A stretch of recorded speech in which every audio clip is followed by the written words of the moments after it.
Hola, hola, and welcome to the Cultura Cash podcast. This is your host, Gigi, the first gen mentor. And today I have a guest on the show. I have Vanessa Duran, who is the principal of Magda and a seasoned finance expert with nearly 2 decades of experience helping founders turn vision into growth. Her love for numbers began early at 8 years old, sitting beside her mother, an accountant, and realizing that numbers tell a story. Since then, she has guided nearly 1,000 small businesses, helping founders transform $50,000 side hustles into $11 million brands.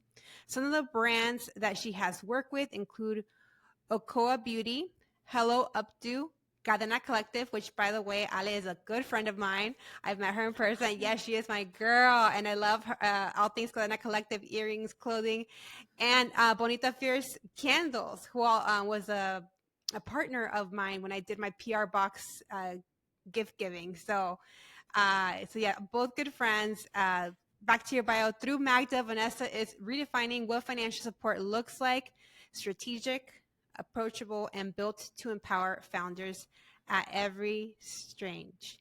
Excuse me, to empower founders at every stage. Welcome to the show, Vanessa. Thank you, Gigi. So happy to be here. Thank you for having me. Yes, Vanessa, I'm so excited to have you on the show. When your team reached out to me, I knew your name sounded familiar, but I'm like, I couldn't place it, right? So then I looked up your information and I saw you were all over We All Grow Latina's website. You did a boot camp with them, you've collaborated with them a lot in the past, and I am a big supporter of We All Grow Latina. I've collaborated with them in the past too. So I'm really excited to sit down and have this conversation.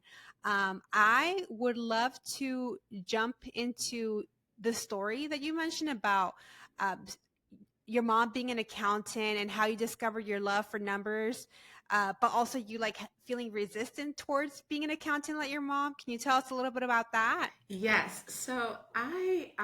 Growing up, I always knew I wanted to be a business owner, an entrepreneur. And this is from very little. My mom told me that instead of doing muñecas, or like dolls, I was playing to be an entrepreneur. However, she was an accountant. I had all sorts of businesses, from transportation businesses as a little kid, from baking and all sorts of things.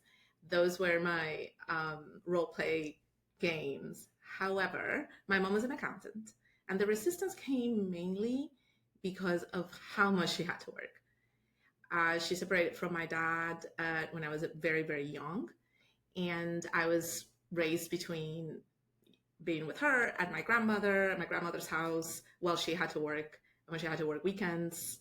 Anytime there was tax season, I grew up in Colombia, and we also have tax Mm. season. Anytime there was tax season there, my mom would not get home until very, very late, so I have to do my homework by myself and all of that good stuff. So I felt very lonely, and it was something that I always wanted to have kids, and I didn't want that to I didn't want to be in that same position. So Mm. I started to be a little bit resistant. It's like, maybe I'll get into something else. But sorry, go ahead. No, well, it's interesting because it is one of those jobs that is it can be very seasonally heavy, right? And makes people want to pull out their hair during tax season. But the reason I wanted to ask is because I can relate to that. I know you're an econ major. I was an econ major too. And I actually had the potential to do a concentration in accounting because my school didn't offer just an accounting degree. A bunch of my friends did that track and they ended up sitting for the CPA exam and now they're CPAs. And I remember, even though I liked accounting, like I liked my accounting classes, I just had this. I didn't have the lived experience that you had of seeing your mom and how busy her lifestyle was as an accountant. I think for sure that it would dissuaded me too. To me, I just knew that accountants, it was like a safe job, like a recession proof job because everybody needs an accountant. But there was also this stereotype of just like, oh, like you're somewhere in like the basement and like people forget that you exist. Yeah, no, my mom worked for two. I had the opportunity to. She worked for two really big and nice companies in Colombia, And given that she was separated, childcare, just like here for many of us, was an issue, was a struggle. So many afternoons after school, I had to go to her office, and she had a team, and I had to sit there while people were coming over to look at reports. So even though I was, I had the resistance because of what it meant on a personal level. On a personal level, I was very taken by everything that they were talking about. They were talking about ratios and costs and numbers.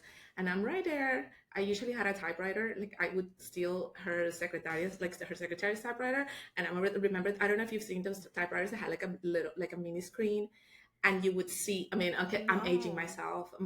So back then there was an electric typewriter where you would type, but it was literally just like a mini screen where you could only see two lines at a time. And if you were satisfied with what it said, you hit enter and it would print it. So that was my favorite toy. And I sat there just, okay, wasn't a toy, but it was what I could find there. And I would play with that sitting while I'm listening to everything that's going on around me. And sometimes I would be so bored that I would help some of my mom's team reconciling checks. So back then, you had to have these books and things. I'll dictate the values that I see in the statement, so you can check them off that they cleared. Now, back then, I'm talking about 1988, 1992, around there. So I'm helping, just doing simple tasks because I'm so bored at the office for like so many hours. But that exposure was why it always in the back of my head was like, I have this understanding, I have this exposure. And I felt cool because even then the people from finance would come and they would have this conversation. I was like, so that was, even though I was a little nervous and reluctant to get into it, given the time requirement, I fell in love with what I was hearing and how you, with these numbers, you are able to tell stories, to plan, to forecast, to look into the future. And yeah, so that was part of it, just being there from an early age, listening to those conversations. Yeah. That is so cool that your mom let you sit in on those conversations and that you got that early exposure. That is so cool. And I know that now, fast forward to now, you are an accountant, and I will talk more about that later in the uh, conversation. But let's say just real quick, is that a field you recommend to, let's say, first gen Latinas that like don't really have exposure to what careers are out there? Everybody gets told to go to college, get a good job. What is a good job, right? Would you consider being an accountant a good job? Yes. So following the thread that I always wanted to be an entrepreneur, I graduated from college, moved to New York, worked in New York for 3 years, and actually was in a different path. I wanted to be a money manager, manage a hedge fund or something like that. I had high ambitions, and but then decided to have a family instead, and moved to Miami because it was where my support system was. And when I met Emma, my firstborn, I was like, I can't be a money manager. It requires a lot of market time hours, a lot of early mornings. And I could, because there's many people that do it, but it was not the vision that I had for being a mother. So I was like, this is my opportunity to get into entrepreneurship. And I do not have an idea of a product. What do I know how to do? And it was sitting there kind of dormant until I met a friend who had a baby store, a web store at the time called Luna Lunera, the cutest thing. And she needed help with her books, with her numbers. And she was my first client.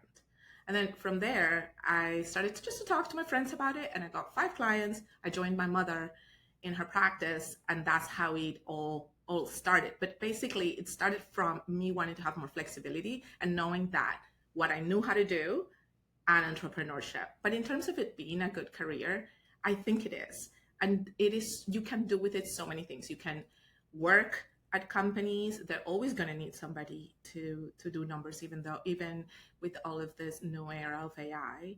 And there's many things that you can be also, there are many areas where you can be self-employed around it as well. Not necessarily build a larger business around it, but also be self-employed around. It is an expertise, and if you find that a niche within it, it could provide a lot of economic resiliency for you as well, because you become sought after because you can build that niche around what you know how to do. Yeah.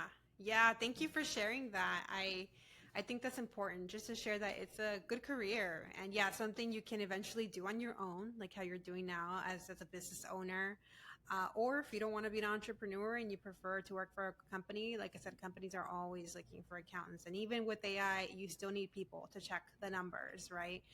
To be up with the tax code and things like that. So I think it's a super interesting career.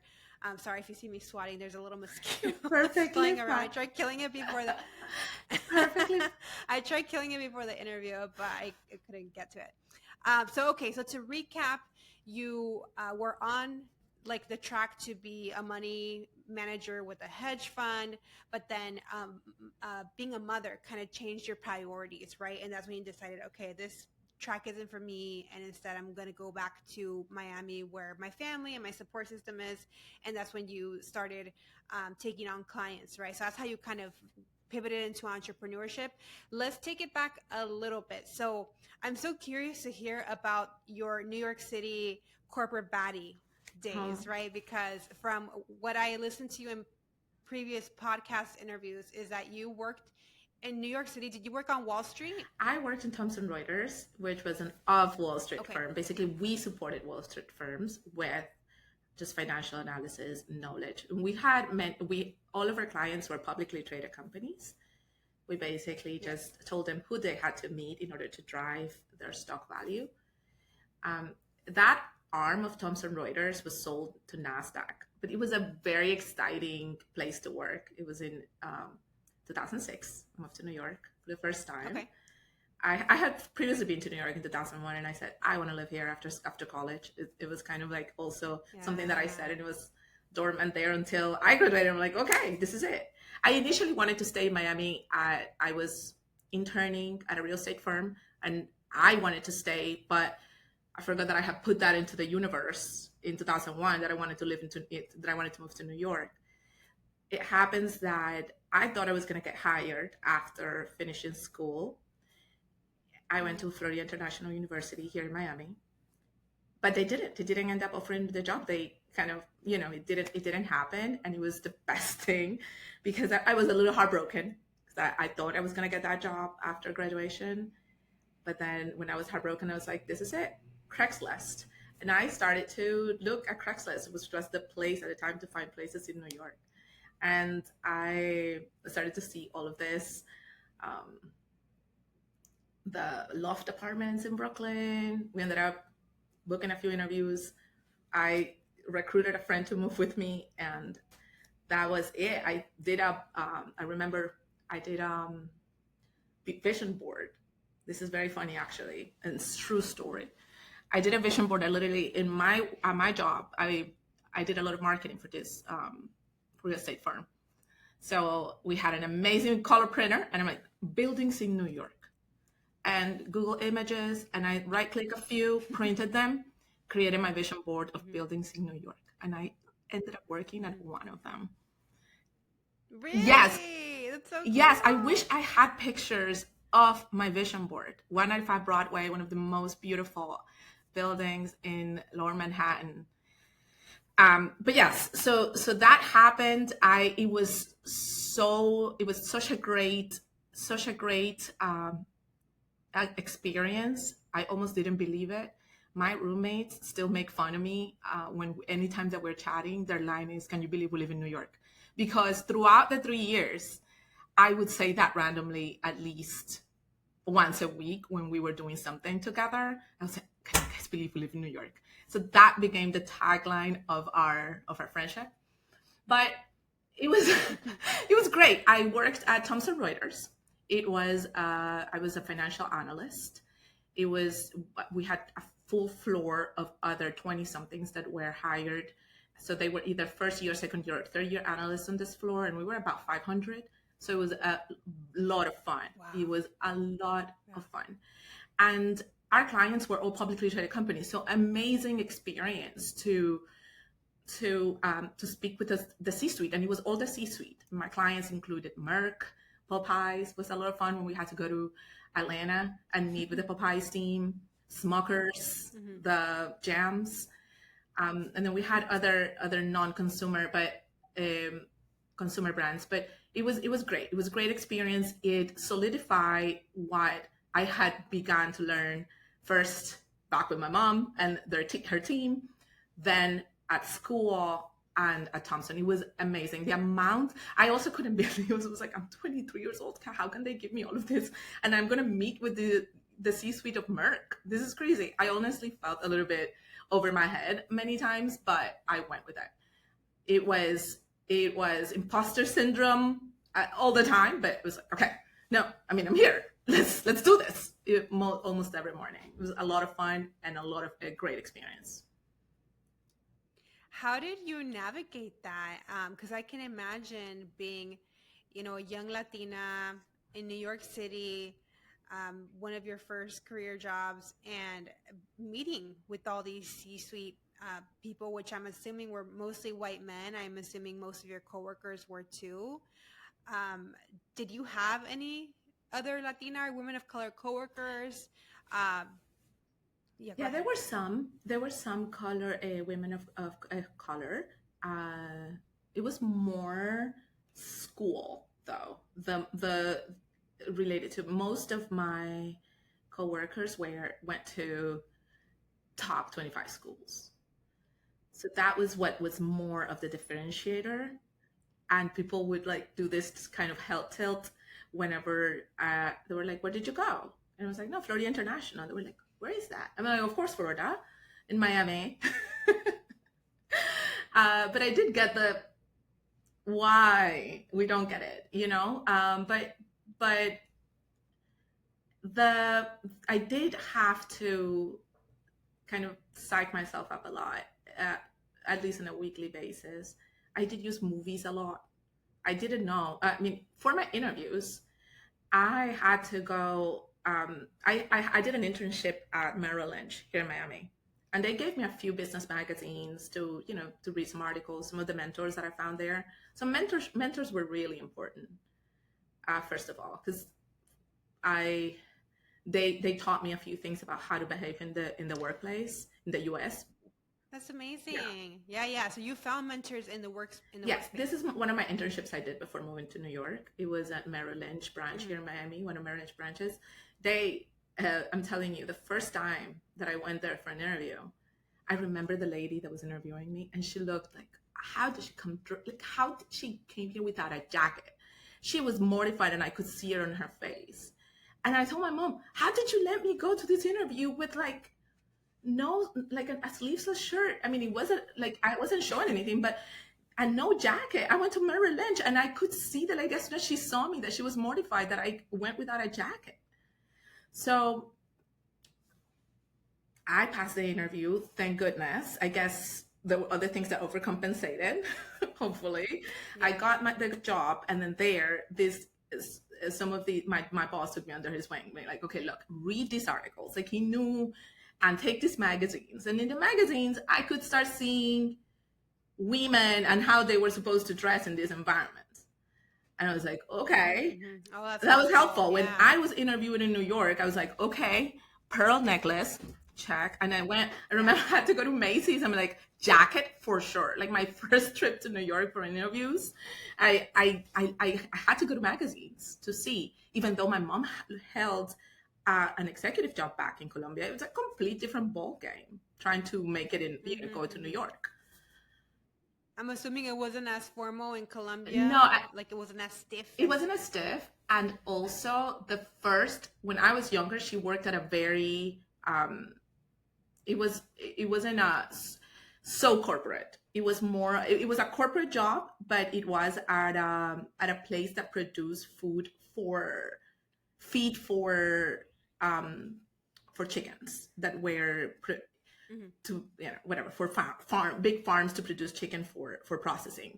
So it was more kind of agro, like it wasn't too big building glass windows. It was more out in the farm type of job, even though it was a corporate job. Mm-hmm, mm-hmm. But I basically, when I had to go to New York, I had to go to magazines and see. I did not have many like role models to go by, honest, in terms of how did I have to look. But then I realized that that was a big one. Going in and breaking in, how did you look? And I remember I went to Macy's, and for my first interview, I got my first suit and some pearls. Believe it or not, it was like a little pearls, because that's what I saw in a magazine that I had to, Yeah. that I had to wear. Yeah, and fun fact, my first suit was from Macy's too. So how funny, right? Yeah, Macy's is like the go-to place, Yes. and they have stuff. I think for budgets big and small. So I think that's a I good had to place put it for in the people to credit kind card. of. Yeah, yeah, yeah. Okay, good. Well, thank you for sharing that with us. I think I definitely see myself in that story of like just being out there and having to kind of like figuring it out on your own and paying attention to what others are doing. Luckily for me, I actually was in a club. It was in the Latino Business Association in college, and we had a lot of exposure to how to dress professionally. I'm doing professionally in air quotes. How to do an elevator pitch, how to do a proper handshake.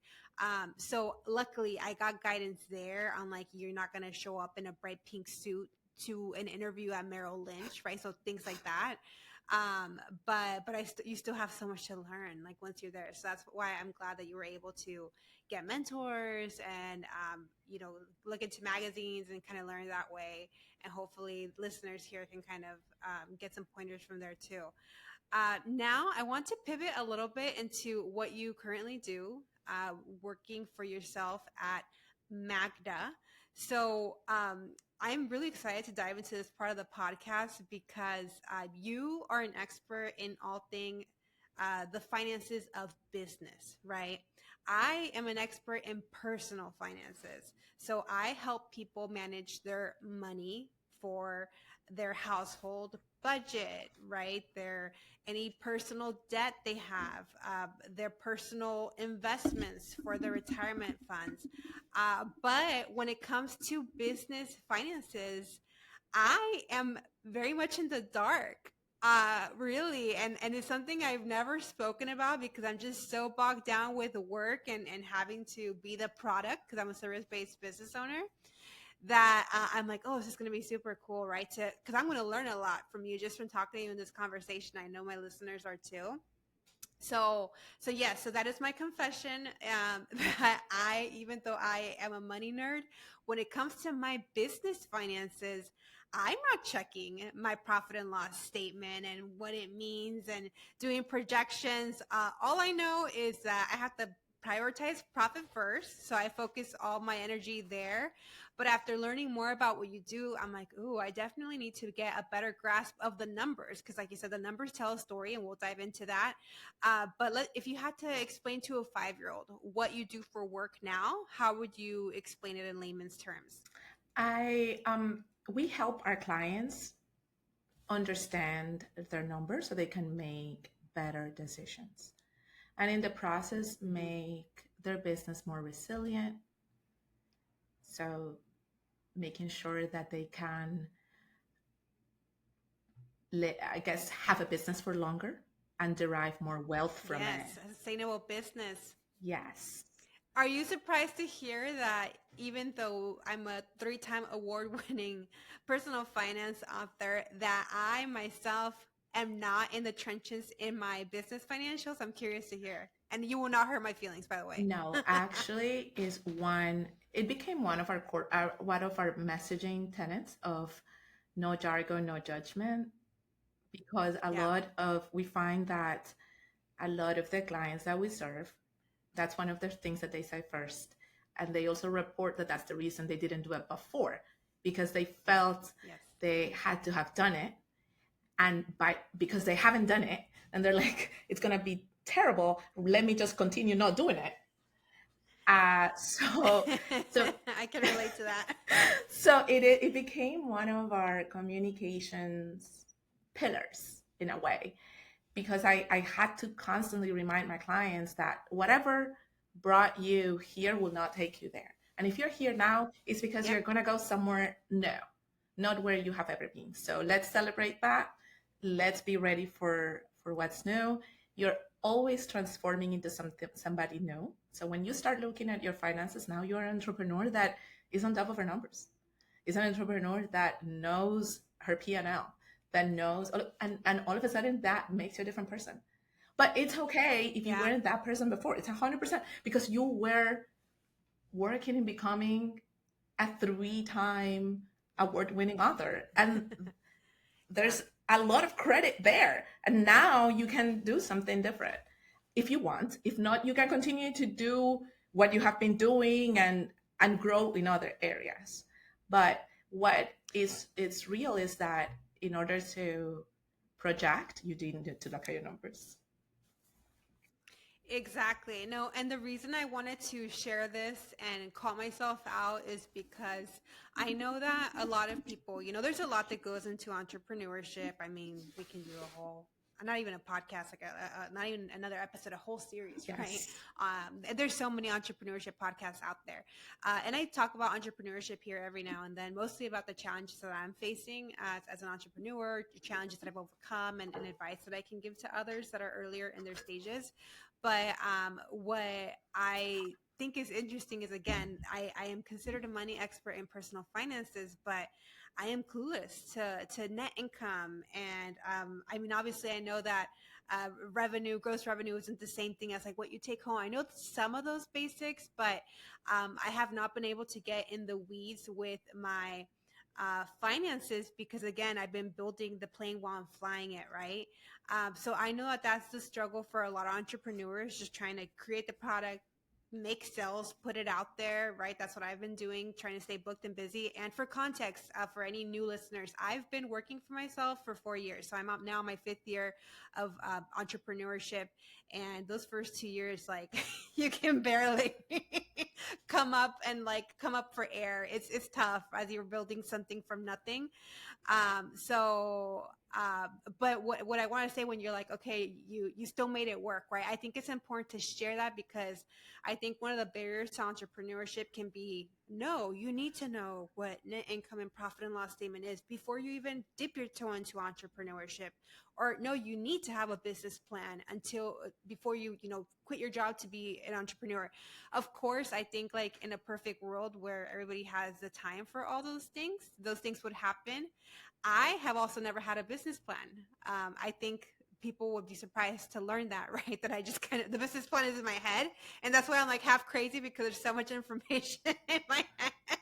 So I think it's important to highlight that yes, maybe in the beginning of your business, you just kind of had to trek through it. But if you're at a place now in your business where I can relate to that, where I'm like, okay, I have moved to Spain. I want to slow down with work. I still have to work. Unfortunately, I don't have the ability to retire just yet, but I want to scale back, right? So how can I do that in a way that's sustainable for my business? And I know that looking at the data will help me understand, right? Like what's working, what's not. So let's dive into that. I know that a big uh, barrier also for entrepreneurs can be that they have that fear of like, I don't want to look at the numbers, maybe that means I have to close my business. How do you help entrepreneurs overcome that fear and use it instead as a data as a tool for growth? Well, first of all, congratulations in your 4th year of entrepreneurship, of being working for yourself. That is amazing, and I can relate of how hard those first 2 years are. It is. So, congrats. I Thanks. regarding how we help, it usually comes in different shapes, but first recognizing, and we take a lot of time taking inventory and recognizing the path to now.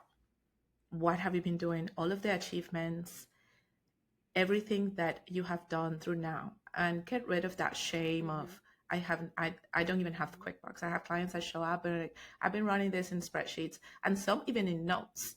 I had a client last year who had been running her business Notes, like the notes the app. notes app, the notes Oh my app on god. her phone, and she was about to cross 500K. And her focus was that she was doing this in Notes app. And I'm like, no, let's focus in using Notes. I have built a $500,000 business. And now I'm switching over to having an accountant, to having a bookkeeping system, because I want to reach 1 million plus and then beyond.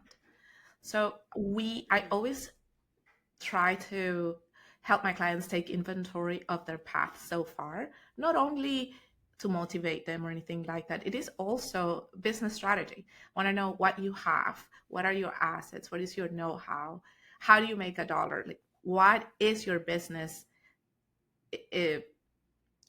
in reality. I'm talking about Cadena. I know that you love Ale, and I don't know if hopefully she'll mind me sharing. I tell her, I asked her, what do you do for Cadena, or what does Cadena do for the marketplace? And she said, we bring elevated artisanal Mexican brands. And I'm like, no, what do you see that you bring? Let me show you. Maybe that's a part of it. But what do I see as a consumer? By the way, she posts something and I'm like buying. I'm also like a very fan of like the huaraches. I have all of the stuff, like the bags. The boots boots are so cute, the bags. Yeah. So I'm like, Ale, you bring the ability to curate, to recruit these amazing brands. You bring a highly educated, not educated, like, taste in your eye to how to choose these brands, how you onboard these brands for me to finally be able to purchase an item on your website. So it's not just bringing artisanal items, is what is the specific, your differentiator that allows you to make money, have a business around your idea, have a business around what you do, and having clarity around that. So through our process, when we onboard a client, is bringing inventory of what they've done, what is it that they know how to do, and what is it that they have to turn into profit. Is it a know-how? Is it a product? What is it? So having clarity on that, and then usually that ignites some passion and energy. And we have a lot of energy around that. And then it starts just with a little discipline. What I require and what I think is, don't worry. It's the same thing I tell my kids when it's homework time. Let's sit for 25 minutes, even if they're very scared of the homework. Let's sit for 25 minutes, whatever happens. Whether you do 3 exercises or 10 or none, just sit. And then at the beginning, it's just a lot of like looking around because it's a tough subject, and I couldn't because I had to go to the bathroom during my 25 minutes and whatever. So, but after a while, the 25 minutes become, I did 5, I did 10. Now I'm sitting for 45 minutes. Now I'm sitting for an hour, because you have lost the fear into doing the thing, right? So we remove a lot of having to do it yourself, and we focus in doing the thing with our clients. So it's, let's look at the P&L, and all I need from you is to show up to our monthly meeting. During our monthly meeting, we'll look, and at the beginning it feels, some of them don't show up, and then I have to be getting the email, what happened, what stopped you, and it's a lot of that. And I understand that, and I make my team understand it. What is it that is preventing our client from showing up to their meeting? Yeah, the fear, right? Yeah, it's a lot. It could be the fear of not wanting to know what's there. Believe it or not, I have clients that are so enamored also with their product that has no capacity of making that dollar. Like, there's no spread between bringing an amazing brand to the US and somebody wanting to buy it. You need to have a spread. The amount that you get to bring that brand and how much I'm willing to pay is the business. You know, if there's no spread between how much it takes you to bring that product, import that product, and how much I'm willing to pay, there's no business. If there's a spread, you have a business. So some of my clients are scared that they love the product so much that they do not care to see what their spread. This spread is profitability. And if there's no profitability, there's no business. Profitability is the ability to make a profit. If there's no ability to make a profit, there's no business. It's a hobby. And sometimes that's the hard truth. Not because nothing personal with the entrepreneur. There's just not market. There's just not enough big enough market for what you're trying to do. And there is some tweaking necessary to do that, or you have to pivot into something else. So a lot of the fear I've found throughout the 16 years that I've been doing this with entrepreneurs, a lot of the fear stems from being either so enamored with the product and not willing to face the the facts. Yeah. Face the music. Yes. But sometimes the music can be good, I'm assuming, and they were just fearing nothing. Exactly. So sometimes the music can be good, and then they're fearing just nothing. And a lot of times it's also shame for not having done it before. And they come to the meetings, apologize. I'm sorry, I didn't do this. I'm sorry, but it's okay. Let's do it. That's why we're here now.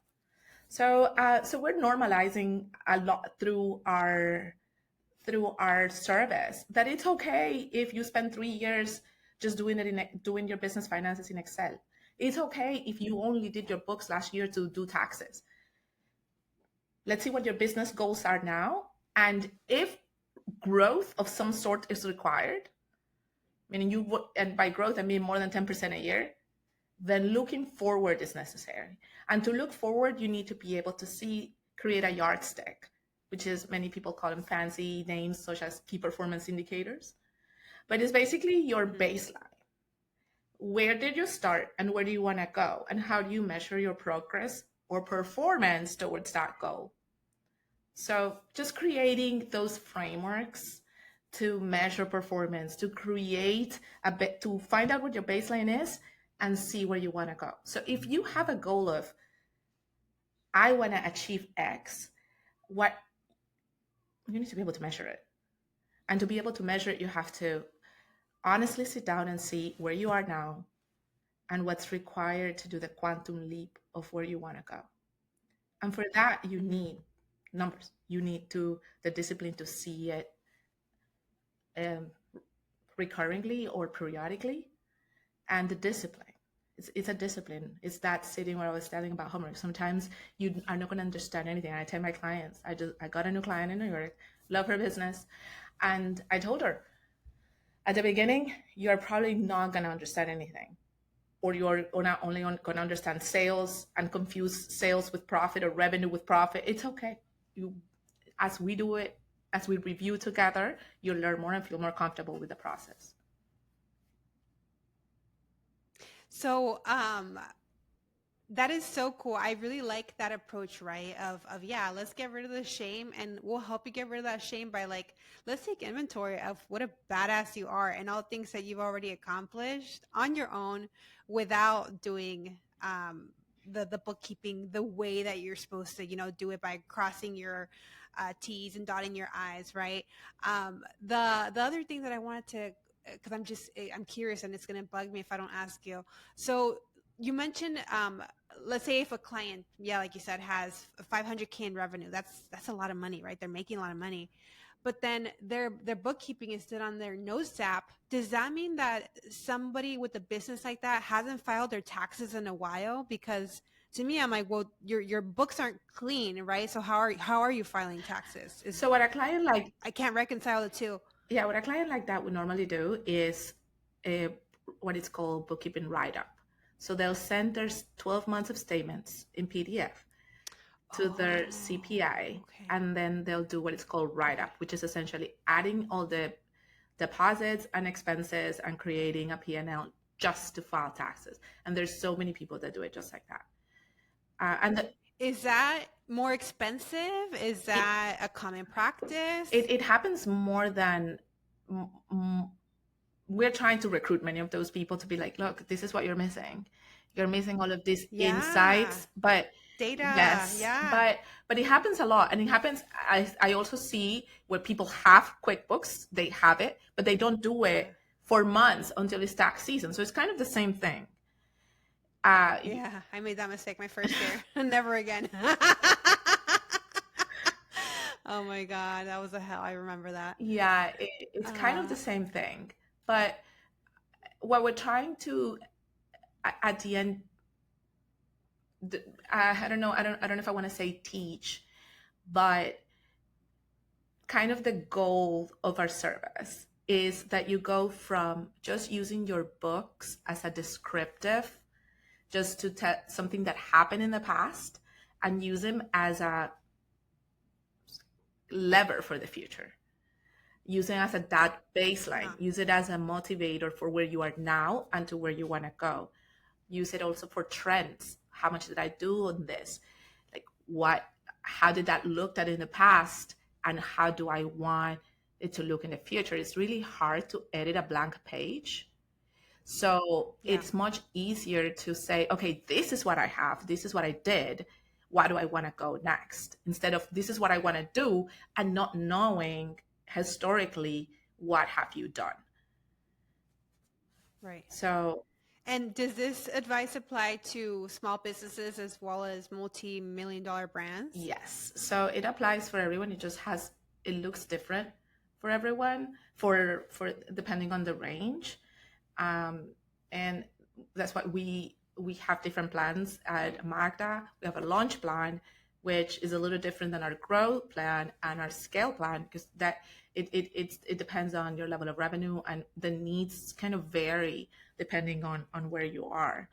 But for a multi-million-dollar brand, it already means that we have written SOPs of how the budgeting process happens and when. And SOPs, for those that don't Our know. standard operating procedures. So it's kind of a set of instructions on how to do something. So when you start to grow and you're not a launch business anymore, your scale, you kind of already have SOPs, and you're like, on October, we're going to meet with Vanessa in October, and we're going to do our budget. We're going to review what our budget has looked like in the past, like our actual spending, and we're going to do our 2026 or beyond budget. So that's a practice, and it's a discipline to do it in October, latest November, so we have it ready, approved, and we know what that's going to look like for next year. Now, that's for a scale brand. For a launch brand, it's something a little bit more dynamic, and it can be done at any time. For any size, it can be done at any time, but usually when you're already growing, you kind of use the calendar, especially because if you're selling to big distributors, everyone is in a quota for the calendar. So you should tie your performance to the calendar, because that's what other people are doing. So, but if you're launching, that process is a little bit more dynamic. It looks a little bit different. And the same for a grow business. It looks a little bit different. But what it does is you would do budgeting. You would say, oh, I sold 100K this year or 50K, but my dream or my hopes is that I make 250. We break it down. What does it look like? What are your revenue streams? How much are you making for your revenue streams? And then we create a projection, a growth path for those revenue streams. Now it's up to you to execute on those plans and make them happen. Right. But by providing the framework of knowing where you are, where you want to be, and how many clients, how many pieces of product does it require for you to make it to your goal, is what we do. And we only not look at revenue, we also look at production. Right? Okay, so right now you are at 50,000 and you want to make it to 250. That requires X amount of pieces. Is your production, available production, able to produce the type of product? So we get into the nitty gritty of things and help the client get into the nitty gritty of things. Because growth doesn't happen just in a vacuum or isn't just one thing. It's a collection of, if you're a product business, what does your production look like? What does your inventory management look like? Is your current system built to support the type of growth you're hoping for? Or do you need to make tweaks? Yeah, I love that you're meeting people where they're at and breaking down the steps so it's not overwhelming, because I think it can very easily get overwhelming. As we get near the end of the show, can you share one financial principle that every small business owner should understand, no matter their industry or stage? Is their profitability, their ability to make a profit. What is it that you are bringing into the marketplace, whether it's know-how, whether it's a product, whether it's a transformation to a product that already exists, whether it's assembling a product, I have clients that are in the beauty industry and they are creating a formula, they're putting it in a vial, then they're doing marketing and putting it out there.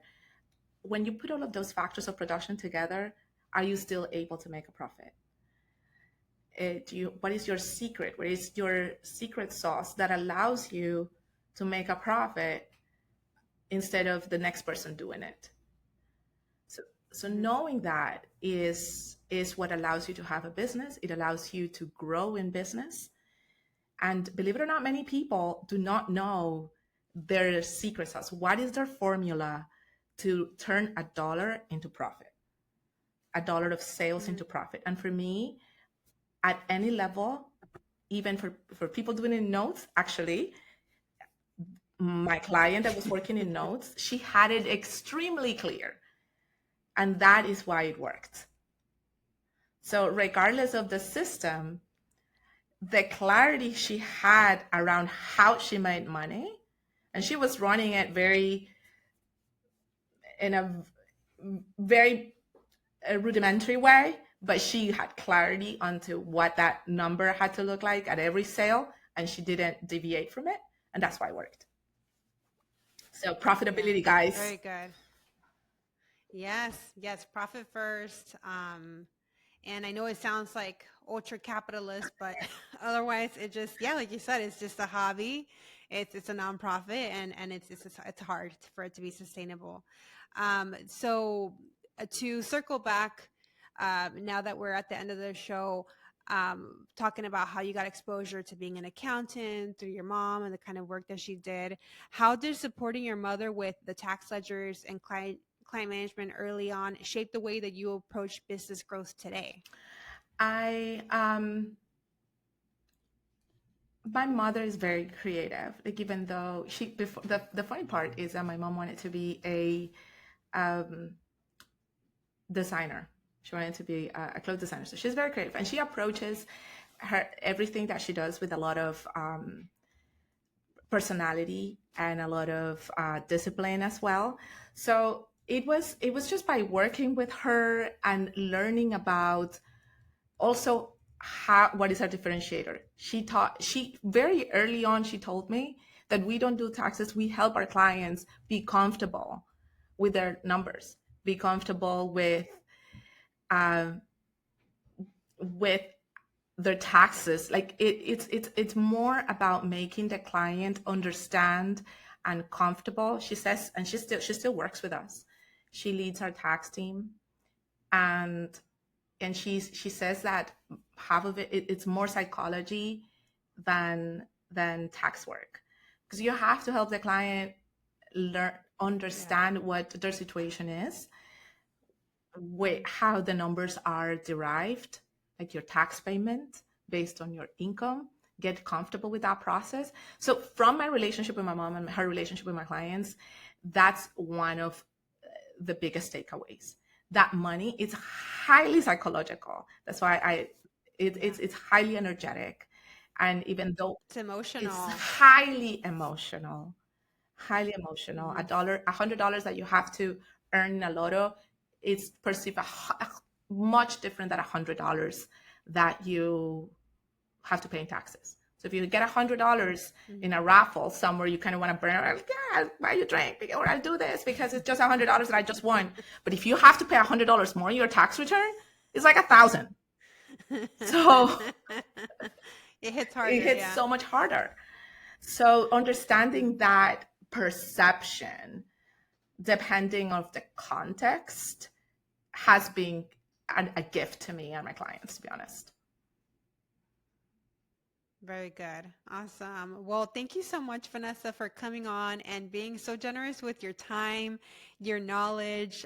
This definitely makes me want to step up my game. And like I said, get real about what are some business costs that I can probably cut down, some subscriptions that I'm not using anymore, right? And that I'm still paying every month just because I'm not paying attention to it. Or again, really understanding what's working, income source, what's not, what I need to double down on. I'll help you. So this has been I'll help you with your budgeting process, because it would just be one budget. You come in, I'll help you. I do this with my eyes closed, and I'll tell you how to make those decisions. Do you deal with expat? Do you deal with expat Of clients? Because course. that's the challenge right now. I'm a U.S. based business with Spanish tax residency status, so having to work between the two countries and the tax requirements and tax reporting, it's a The lot. budget is the same. It's not fun. So The budget is the same here and there. So I offer my yeah, help in helping you make those decisions, or the frameworks of how do you make decisions in a budget, because a budget is not, yeah, every item in a budget should be looked like as an input to make a profit. How does that yeah, expense line support your profitability? So that's yeah, that's a context, yeah. and yeah, I can definitely help you, Gigi. I mean, Thank you, girl. We'll be in touch. If people want to find you to learn more about how to work with you, set up a consultation, look into your firm taking over for their bookkeeping and taxing needs, where can people find you? Can you share your website and if you're on social media? yes, it's magdafinance.com, and it's Instagram/magdafinance, and the same on LinkedIn. And for me personally, LinkedIn is as well Vanessa Duran, or V Duran. I guess we can put them in the show notes. But yes, and you are able to book a consultation, which is with me directly. So come. Awesome. Thank you so much again, Vanessa, for joining us today. And listeners, thank you for tuning in. If you enjoyed this episode, please share it on Instagram stories. Tag me at Gigi, the First Gen Mentor, and I'll make sure to show you some love. If you'd like me to talk about any specific topics or themes on the podcast, email me at hi@thefirstgenmentor.com. Thanks for listening, and hasta la próxima.